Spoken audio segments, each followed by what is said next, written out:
বেকার ছেলে তার মাকে বলছে, শুধু ডাল দিয়ে ভাত খেতে ইচ্ছা করছে না, একটা ডিম ভেজে দাও না মা।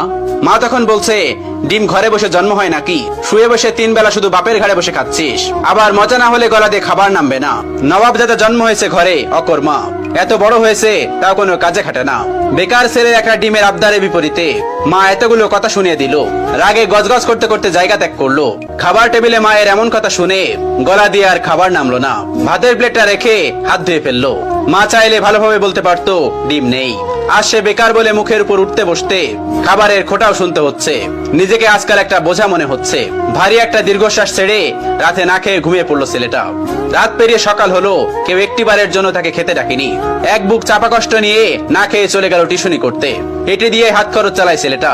আজ চাকরিওয়ালা বড় ছেলে বাড়িতে এসেছে। যে ঘরে বেকার ছেলের জন্য একটা ডিম ছিল না, সেই ঘরে আজ বাহারি আয়োজন করেছে মা।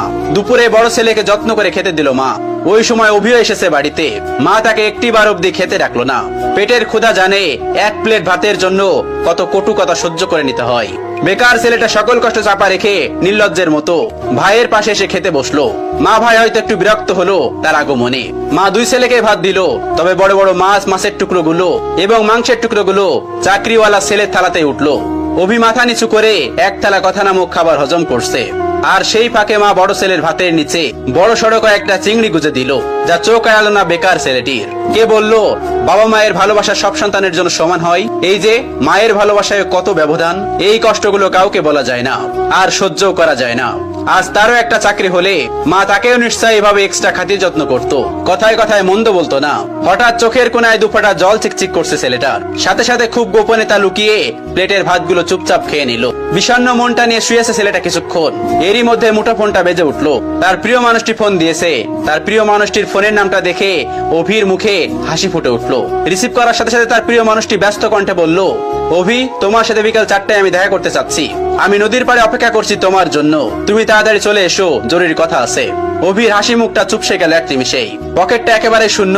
টিউশনির টাকা পেতে এখনো 10 দিনের মতো লাগবে। নিজের কাছে গাড়ি ভাড়াটাও নেই। তবুও মৃত্যু হেসে তার প্রিয় মানুষটাকে বলল, ঠিক আছে, আমি আসছি। অভি সাথে সাথে রেডি হয়ে নিল। ভয়ে ভয়ে বাবার রুমে গিয়ে ভীতু কণ্ঠে বলল, আব্বা। বাবা তখন বললেন, হ কোন সাহেব, গায়ে বাতাস লাগাতে যাচ্ছেন বুঝি? বাবার ঠেস মারা কথা গায়ে মাখলো না অভি, বরং অনুনয় করে বলল, আমাকে 100 টাকা দিবেন আব্বা, খুব আর্জেন্ট দরকার। বাবা তখন বলল, টাকা তো আর গাছে ধরে না যে তোকে ছিঁড়ে ছিঁড়ে দিব। নিজে কামাই করতে পারিস না? মানুষের ছোট ছোট পোলাপানো কত টাকা কামাই, পুরো সংসার চালাই, আর এত বড় দামড়া হয়েও বাপের কাছে টাকা চাও? এই লজ্জা করে না তোর? তুই সারাদিন গায়ে বাতাস লাগায় বেড়াবি, আর প্রত্যেক দিন তোর আমি টাকা দিব? অনেক তো বাসায় বাসায় খাওয়াইছি, আর না। তুই আমার সোজা সাপটা কথা শোন, আমি তো এত পকেট খরচ দিতে পারবো না। এখন থেকে নিজে নিজে ইনকাম করে খা, আর তা না পারলে আমার ঘর থেকে বাইর হয়ে যা। এত ঝামেলা আমার সহ্য হয় না, তুই আমার চোখের সামনে থেকে দূর হ। বাবার এতগুলো কথা শুনে ছেলেটার বুকটা মোচড় দিয়ে উঠলো। ভারী কয়েকটা দীর্ঘশ্বাস ফেলে নিঃশব্দে বের হয়ে আসলো ঘর থেকে। এদিকে প্রিয় মানুষটা বারবার কল দিয়ে তাকে তাড়া দিচ্ছে। নিজেকে সামলে নিল অভি। বাগান থেকে একটা গোলাপ ছিঁড়ে নিজের পকেটে রেখে দিল অভি। অতঃপর পায়ে হেঁটেই গেল যথার্থ স্থানে। প্রিয়তমা আগে এসে বসে আছে। অভিকে দেখে উঠে দাঁড়ালো এবং বিরক্ত কণ্ঠে বলল, এত দেরি করলে যে? জানো আমি কতক্ষণ ধরে বসে আছি? অভি তখন বলল, সরি আমার অনুরাগী, রাগ করো না আমার উপর, আসতে একটু দেরি হয়েছে। প্রিয়তমা তখন বলল, চুপ করো, চুপ করে থাকো, নিশ্চয় টাকা ছিল না? নিশ্চয় পায়ে হেঁটে এসেছো? অভি তখন মাথা নিচু করে ফেললো। প্রিয়তমা তার হাতে একটা কার্ড ধরিয়ে দিয়ে বলল, সারপ্রাইজ। ছেলেটা তখন বলল, কি এটা, কিসের কার্ড? তখন তার প্রিয়তমা তাকে বলল, এটা আমার বিয়ের কার্ড, ফার্স্ট আমি তোমাকেই দিলাম, এসো, কিন্তু তুমি কিন্তু একদমই মিস করবে না। ছেলেটি তখন বলল, মানে কি বলছো তুমি, সত্যি বলছো? মেয়েটি তখন বলল, হ্যাঁ সত্যি বলছি। অভি কাপা কাপা হাতে কার্ডটি খুলে দেখে নিল।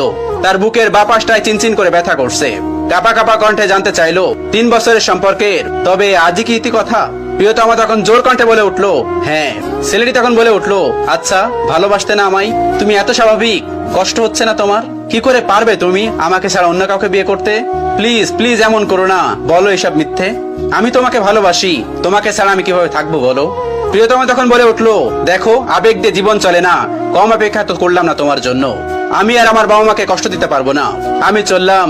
তখন ছেলেটি অনুনয় বিনয় করে বলছে, আমার হয়ে থেকে যাও না প্লিজ। প্রিয়তমা তখন বলে উঠলো, রাখতে পারবে তুমি? ছেলেটি তখন আবার বলল, আমাকে আরো কয়েকটা দিন সময় দাও না প্লিজ। প্রিয়তমা তখন জোর কণ্ঠে বলে উঠলো, রাখতে পারলে এক্ষুনি, আর না হয় আর আটকেও না। ছেলেটি হাঁটু গেড়ে বসে পড়লো মাটিতে। কিভাবে আগলে রাখবে নিজের ভালোবাসাকে? সে তো নিজেই বেকার, বাসায় নিজেরই তো জায়গা হয় না। তার উপরে অন্য কেউ তো নয়।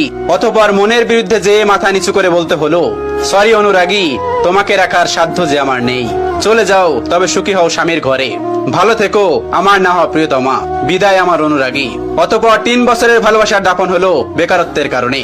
এভাবেই প্রতিনিয়ত হাজারো বেকার ছেলে হারায় তাদের প্রিয়তমাকে। অভি টলতে টলতে নদীর কিনারায় বসে পড়লো। নিজেকে পাগল পাগল লাগছে।